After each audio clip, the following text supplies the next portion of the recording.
अस्सलाम वालेकुम। उम्मीद करता हूँ सब खैरियत से होंगे। पिछली वीडियो में मैंने आप सबको कहा था आपके ज़हन में कोई भी सवाल हो तो आप मुझसे पूछें कमेंट सेक्शन में और उसका जवाब मैं अगली वीडियो में दूंगा। क्वेश्चन करने का तरीका यही था कि कोई भी आपके ज़हन में जो भी क्वेश्चन हो आप वो करें, ऊपर से लिख लें माय क्वेश्चन ताकि मुझे पता चले कि आप उस पर वीडियो चाहते हैं।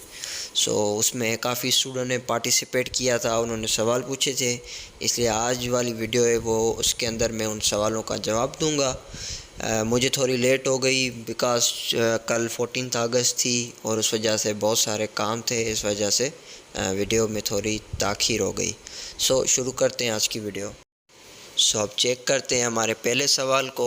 हमारा पहला सवाल है, I am from Jamshoro district and मैं बहुत कंफ्यूज हूँ कि एंट्री टेस्ट कैसे आएगी और मुझे बहुत टेंशन भी है एंट्री टेस्ट की।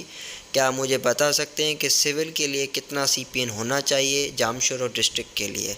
एंड मुझे बहुत से लोगों ने कहा है इसके civil is not good. Basically इस सवाल के 3 पार्ट्स हैं। हम पहले आंसर करते हैं पहले पार्ट को।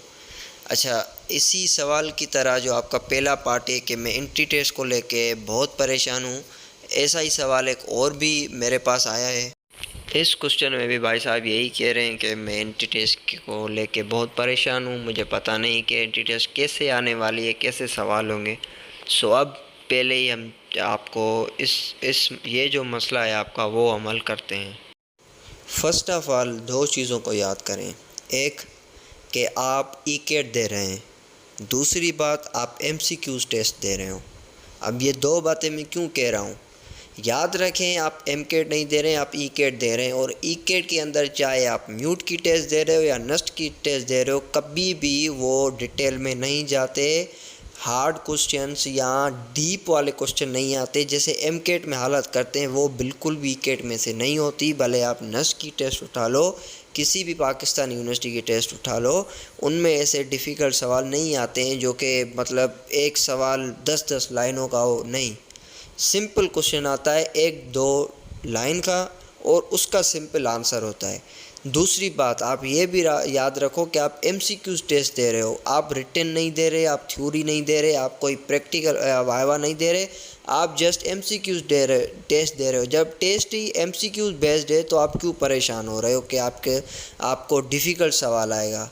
जाहिर सी बात है, जस्ट 4 ऑप्शन में कोई एक सिलेक्ट करना है तो वो मतलब आपके पास 4 चॉइसेस होंगी और ऐसा सवाल वो पूछेंगे ही नहीं जिसका आपको आंसर लिखना पड़े, नहीं, जस्ट सिलेक्ट करना है। तो मतलब अगर कोई ऐसा है भी सही, कोई फॉर एग्ज़ाम्पल कोई कैलकुलेशन है तो वो भी सॉल्व हुई होती है, बस आपको क्या बताना होता है इनमें से आंसर कौन सा करेक्ट है। तो आप वहाँ पर प्रेडिक्ट भी कर सकते हो, तुक्का भी मार सकते हो, कोई बड़ा इशू नहीं है।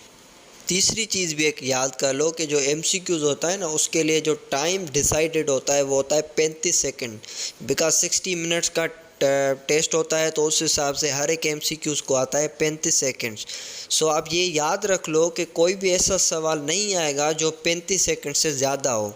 हर कोई सवाल ऐसा होता है जो 35 सेकंड के अंदर अंदर सॉल्व हो जाए। तो आप खुद ही सोचो, डिफ़िकल्ट तो आपको ऐसा देंगे नहीं जो 35 सेकंड के अंदर सॉल्व हो। बाकी यहाँ ये बात है, कोई ऐसा सवाल आ जाए जो आपको आता ही नहीं तो उसके लिए मैं कुछ नहीं कर सकता। अब ना मैं आपको एक सिंपल तरीका बताता हूँ। सिंपल तरीका क्या है, आप बस जो एमसीक्यू सॉल्व कर रहे हो ना घर बैठ के मुख्तलिफ़ चैप्टर्स के, समझो यही आपकी टेस्ट है। ये जो होती है ना ई-कैट के जो बुक्स होते हैं या जो मेरी जो शीट्स हैं जो मैंने अपलोड किए हैं, या कोई आप कहीं प्रिपरेशन कर रहे हो किसी सेंटर पे, उन्होंने आपको शीट्स दी हुई हैं, ये जो आप शीट्स देख रहे हो ना एमसीक्यूज़, एग्जैक्टली ऐसे ही एमसीक्यूज़ आएंगे। मतलब समझ लो अगर आप ये सॉल्व कर जाते हो ना तो समझो आप एंट्री टेस्ट भी सॉल्व कर जाओगे, ऐसी कोई बड़ी बात नहीं है। अगर आप ये सॉल्व नहीं कर पाते, हाँ फिर टेंशन की बात है, फिर कह सकते हैं कि आप एंट्री टेस्ट क्लियर नहीं कर पाओगे। अगर इनमें आपकी अच्छी ग्रिप है ना, आप समझ लो एंट्री के वक्त भी आपकी अच्छी ग्रिप होगी। जस्ट हर चैप्टर का अच्छा रिव्यू लो, ब्रीफ रिव्यू लो, समरी लो, उसके बाद जाके सिंपली उसकी शीट सॉल्व करो और शीट्स के अंदर देखो कितने सॉल्व कर पाते हो। अगर सब सॉल्व कर जाते हो तो समझो एंट्री टेस्ट वाला कोई भी क्वेश्चन आएगा ना वो भी आप कर पाओगे। हर चैप्टर में से एक एक सवाल ज़रूर आता है एंट्री में, एटलीस्ट एक आता ही आता है हर चैप्टर में। Don't worry. अब मैं आपको मिसाल के तौर समझाता हूँ। आप फर्स्ट ईयर के चैप्टर नंबर 1 के सेट वाले चैप्टर में चले जाओ, वहाँ पर यूनिवर्सल सेट वाला टॉपिक खोल दो। अब यूनिवर्सल सेट वाले टॉपिक में उसका थोड़ा बहुत इंट्रोडक्शन होगा, और मे भी वहाँ पर ये वाली लाइन मौजूद हो कि universal set is a super set of every set. Every set कौन से, यानी कि नेचुरल, होल, इंटीजर्स, ये वाले रेशनल, इरेशनल, रियल्स। सो ये जो यूनिवर्सल होता है ना, ये हर किसी का सुपर सेट होता है।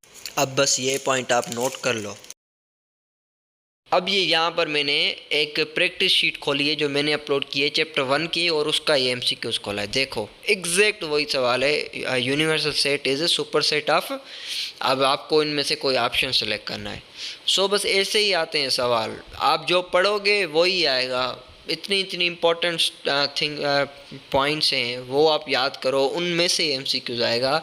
मैं फिर से बार बार मैं हर किसी को कहता हूँ और आज भी कह रहा हूँ, प्रैक्टिस करो, जितनी ज़्यादा हो उतनी ज़्यादा प्रैक्टिस करो। That's it. अब हम देखते हैं पहले सवाल के दूसरे पार्ट की। तो यहाँ पर यही पूछा जा रहा है कि सिविल के लिए CPN कितनी होनी चाहिए। सो मैं ये चीज़ नहीं बता सकता, मैं ये चीज़ नहीं प्रिडिक्ट कर सकता, पर हाँ एक तरीका है। वो तरीका क्या है कि हम पिछले साल की ये देखें कि जामशोरो डिस्ट्रिक्ट में सिविल किस सीट पे या किस CPN पे गई थी, फिर हमें पता चल सकता है कि इस बार कितने पे जाएगी। सो लेट्स सी कि पिछले साल जामशोरो डिस्ट्रिक्ट में सिविल या फर्स्ट जो बंदा था उसकी CPN कितनी थी। ये बड़ी मेहनत करके मैंने जर्नलिस्ट अरेंज की है। अब इसके अंदर जो जामशोरो अर्बन है उसकी जो पहली सीट है वो गई है 77, यानी कि जो बंदा फर्स्ट आया पूरे डिस्ट्रिक्ट में उसकी CPN थी 77, और रूरल में थी 79। मतलब अगर आपको सिविल चाहिए, क्योंकि सिविल इतनी होती नहीं है, अभी आप खुद देख लो कि आप अर्बन में हो या रूरल में, मैंने आपको दोनों के बता दिए। सो मतलब हाईएस्ट जो गई है वो क्या है 79, वो रूरल में, और उसमें अर्बन में 77। तो अगर आपको सिविल चाहिए तो आपको इसके करीब, और ये मैं और इस चीज़ का मुझे बिल्कुल भी पता नहीं है कि इस साल क्या कंपटीशन होती है। हो सकता है बढ़ भी सकती है और कम भी हो सकती है। हो सकता है इस बार नीचे गिरे, या हो सकता है इस बार बहुत ऊपर जाए, 85 90 पे भी चली जा सकती है, पर कुछ कह नहीं सकते हम। बहरहाल मतलब ये थी लास्ट ईयर। सो आप इसके हिसाब से आप कह सकते हैं कि आपको इस बार 80 में आना पड़ेगा अगर आपको सिविल चाहिए, या अगर वो भी उस कंडीशन के अंदर कि अगर जामशोरे में सीट्स कम हैं बहुत सिविल की, वरना टॉप 5 या टॉप 10 में अगर आप आ जाते हो तो सिविल आपको मिल सकती है। अब देखते हैं आपका लास्ट पार्ट, जो कि ये है कि क्या सिविल सही है। आपने सुना है इज़ नॉट गुड। सो अब इस पे मुख्तलिफ़ आइडियाज़ हैं, मुख्तलिफ़ चीज़ें हैं, पर मैं कुछ पैरामीटर आपके साथ शेयर करना चाहता हूँ कि जो सिविल है उसके अंदर लड़कियों का रेशो बहुत कम है, बहुत मतलब बिल्कुल भी नहीं है। हर मतलब हमारी यूनिवर्सिटी के अंदर हर सेक्शन के अंदर सिविल के डिपार्टमेंट में कोई हार्डली 1 या 2 लड़की होती है, इतना रेशो कम है। सो वैसे ही यूनिवर्सिटी में आपको 4 इयर्स जो भी होंगे वो जो हार्ड गुजरेंगे आपके लिए, क्योंकि आपके साथ लड़कियां नहीं होगी, लड़कियों की मेजॉरिटी नहीं होगी। बिकॉज मेजॉरिटी होती है तो वो मज़ा अपना आता है, और लड़के उनकी मेजॉरिटी होगी तो अथॉरिटीज़ भी उनके हाथ में होंगी। कोई प्रोग्राम होगा, क्या चीज़ को कुछ भी हो सकता है, तो वो मतलब हर चीज़ उनके हाथ में होगी। एक लड़की क्या करेगी पूरे क्लास के अंदर। सो यूनिवर्सिटी लाइफ के हिसाब से भी आपके लिए ये टफ़ एक्सपीरियंस होगा, व्हाट आई बिलीव। और उसके बाद भी जो सिविल इंजीनियर होता है वो फील्ड वर्क करता है, धूप में काम करता है, वो उसके लिए मतलब फील्ड वर्क बहुत ज़्यादा होता है, because civil is all about construction. So एक लड़की के लिए ये काम करना मेरे ख्याल से थोड़ा बहुत डिफ़िकल्ट है। As far as fact is concern, you are a women, आप वुमेन हो, आप कल को आप मैरिज कर सकती हैं, उसके बाद ये चीज़ें करना will not be so fine. Otherwise मेरे लिए कोई वुमेन और मैन का डिफरेंस मायने नहीं रखता, ऑल आर इक्वल।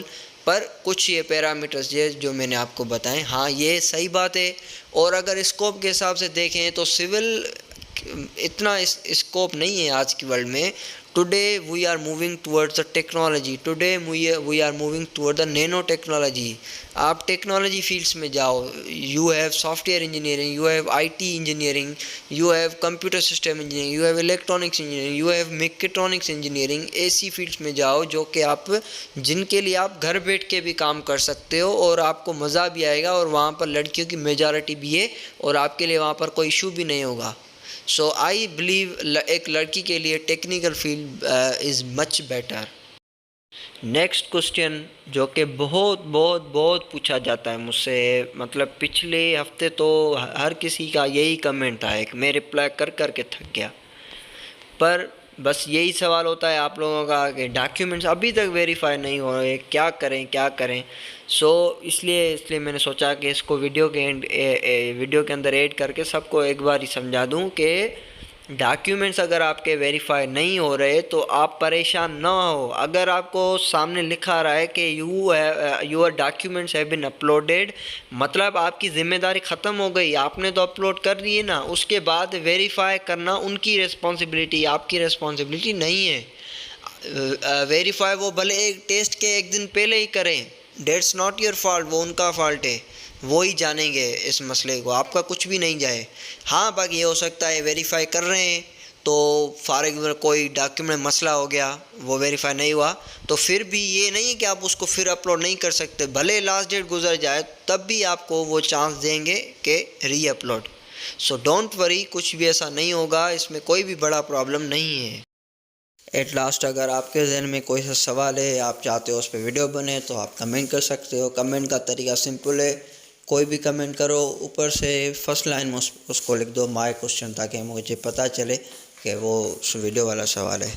और आप मुझे कोई टॉपिक भी सजेस्ट कर सकते हो। और वन थिंग मोर कि मेरी वीडियोस को आप लाइक करें, कमेंट करें, अपना अच्छा फीडबैक शेयर करें और चैनल को लाजमी सब्सक्राइब करें। Thank you.